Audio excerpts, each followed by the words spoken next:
사랑하는 성도 여러분, 안녕하세요. 말씀 묵상을 인도하는 김영선 목사입니다. 여러분, 이제 캘리포니아에서도 현장에서 회중과 함께 예배를 드릴 수 있는 이 모든 명령이 허락되었습니다. 우리가 얼굴과 얼굴을 맞대고 같이 한 자리에서 예배 드릴 날이 얼마 남지 않았네요. 아무래도 안전이 가장 중요한 이슈이기 때문에 여러 사항들이 준비가 되고 있습니다. 오늘 본문에서도 하나님께서는 이스라엘 백성들이 요단강을 건너갈 경우 함께 드릴 예배에 대해서 미리 말씀해 주고 계십니다. 신명기 27장 1절에서 10절까지 말씀을 같이 보도록 하겠습니다. 모세는 이스라엘 장로들과 함께 백성에게 명령하였다. 오늘 내가 당신들에게 하는 모든 명령을 당신들은 지켜야 합니다. 당신들이 요단강을 건너가서 주 당신들의 하나님이 당신들에게 주시는 땅에 들어가는 날이 오거든 큰 돌들을 세우고 석회를 바르십시오. 주 당신들 조상의 하나님이 말씀하신 대로 주 당신들의 하나님이 당신들에게 주시는 땅, 곧 젖과 꿀이 흐르는 땅에 들어가면 이 모든 율법의 말씀을 그 돌 위에 기록하십시오. 당신들이 요단강을 건너거든 내가 오늘 당신들에게 명한 대로 이 돌들을 에발산에 세우고 그 위에 석회를 바르십시오. 또 거기서 주 당신들의 하나님께 드리는 제단을 만들 때 새 연장으로 다듬지 않는 자연석으로 제단을 만드십시오. 당신들은 다듬지 않는 자연석으로 주 당신들의 하나님의 제단을 만들고 그 위에 번제물을 올려 주 당신들의 하나님께 드려야 합니다. 또 화목제를 드리고 거기에서 먹으며 주 당신들의 하나님 앞에서 즐거워하십시오. 당신들은 이 돌들 위에 이 모든 율법의 말씀을 분명하게 기록하십시오. 모세와 레위 사람 제사장들이 온 이스라엘 백성에게 선포하였다. 이스라엘 자손 여러분, 우리가 하는 말에 귀를 기울이십시오. 오늘 당신들은 주 당신들의 하나님의 백성이 되었습니다. 그러므로 당신들은 주 당신들의 하나님께 순종하고 오늘 우리가 당신들에게 명한 그의 명령과 규례를 지키십시오. 이제 27장부터 모세의 세 번째 설교가 시작이 됩니다.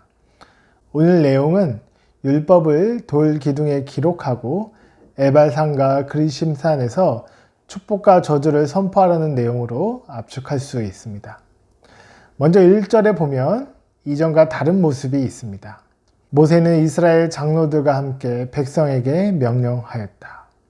이것은 이제 죽음을 얼마 남지 않는 모세가 장로들의 권위를 세워주고 또한 장로들에게도 이 말씀을 순종하고 따라야 할 책임이 있음을 미리 알리기 위해 함께 말한 것입니다. 마치 대통령이 혼자 말하지 않고 옆에 보좌관을 두면서 그 언급하는 내용을 함께 기획하고 함께 책임지는 사람들이 서 있는 그런 장면을 생각하시면 되겠습니다. 그러면서 지시하신 내용이 2절, 3절에 나와 있습니다.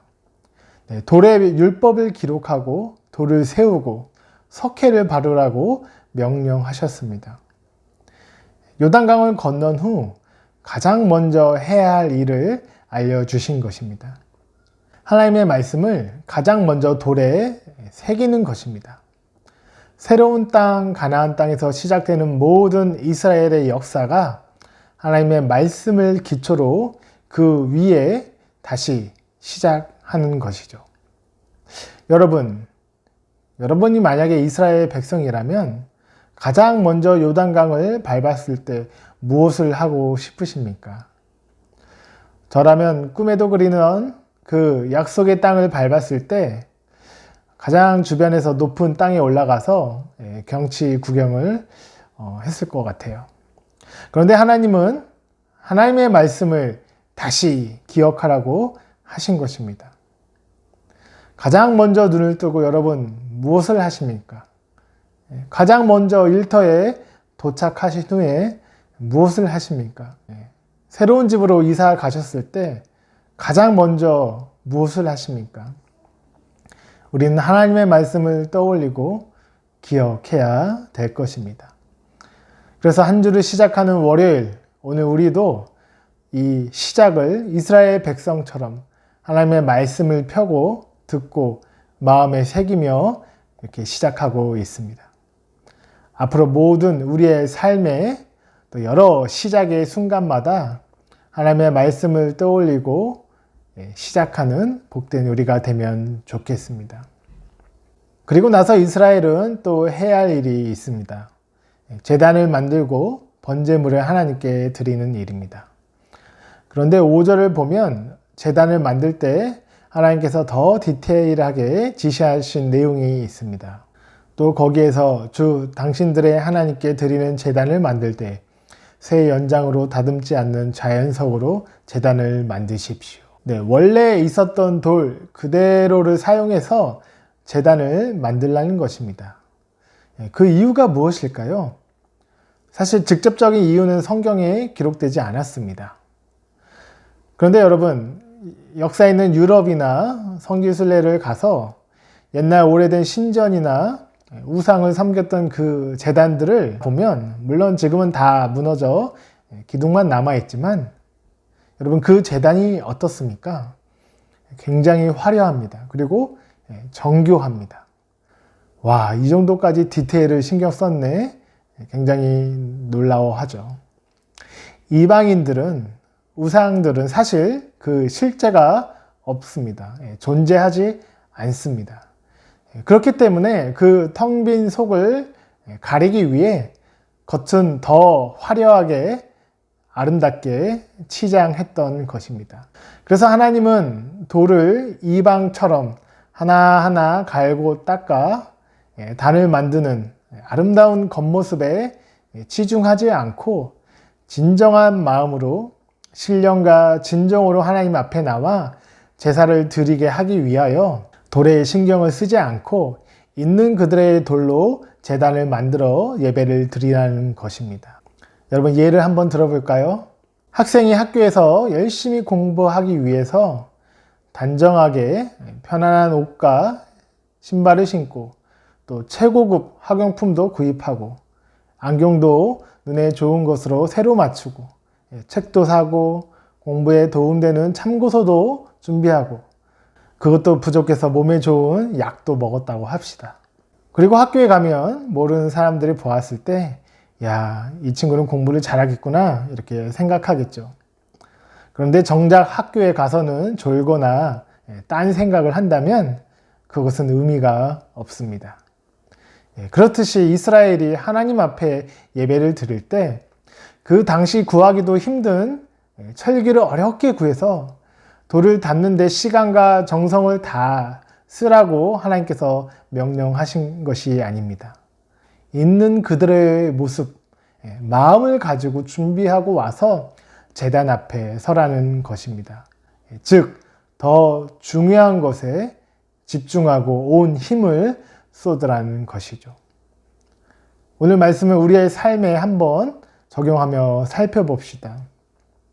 우리가 아침에 눈을 뜨고 해야 할 가장 중요한 일이 무엇입니까? 하나님을 만나는 것입니다. 말씀 앞에 서서 우리의 삶을 다시 한번 하나님의 뜻에 맞추며 고정시켜야 합니다. 그런데 아침에 말씀을 묵상하고 큐티를 해야 하는데 편안한 소파와 또 향기로운 커피가 있어야 하고 또 예쁜 메모지와 펜이 중요한 게 아니지요. 하나님을 만나고자 하는 이 목마른 심정이 중요합니다. 그리고 하나님의 말씀이 기록된 성경책을 펴고 그 말씀의 명령 앞에 무릎 꿇고 순종하려는 겸손한 마음이 필요하지요. 요단강을 건넌 후 가장 먼저 하나님의 말씀을 새기고 또 다듬지 않는 돌로 제단을 쌓으라는 하나님의 말씀을 우리는 기억해야 될 것입니다.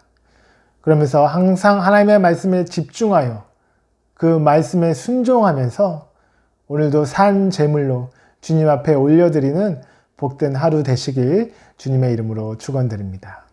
기도하겠습니다.